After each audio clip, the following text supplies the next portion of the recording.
jaalateen na baase badii keessa galata malee ni mal barbaadu anis maal dhiyeessa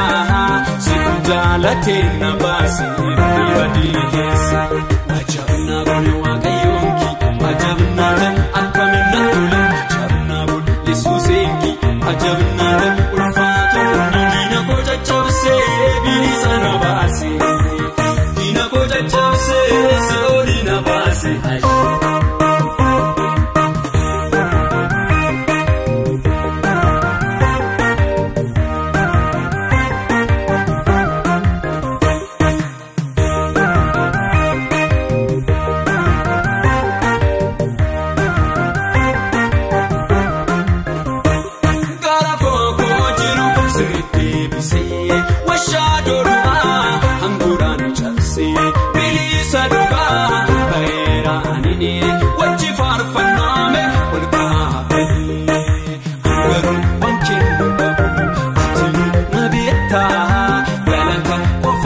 Galicha garu wankinu babu atinu nabeta galata kofasi galicha wajabna gole waaqayyoonki wajabna akkamiin tole wajabna bul Yesuusenki wajabna ulfaatu diina koo caccabsee bilisa na baase diina koo caccabsee si'ooli na baase.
Tiksee namoota amataan kee olii haati.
maqanki ololi haaje sumannu tola maqanki ololi haaje maqanki ololi haaje maqanki ololi haaje gara garata irratti maqanki ololi haaje gara garata irratti maqanki ololi haaje maqanki ololi haaje maqanki ololi haaje gara sioni irratti maqanki ololi haaje gara sioni irratti maqanki ololi haaje olol olol olol olol olol olol olol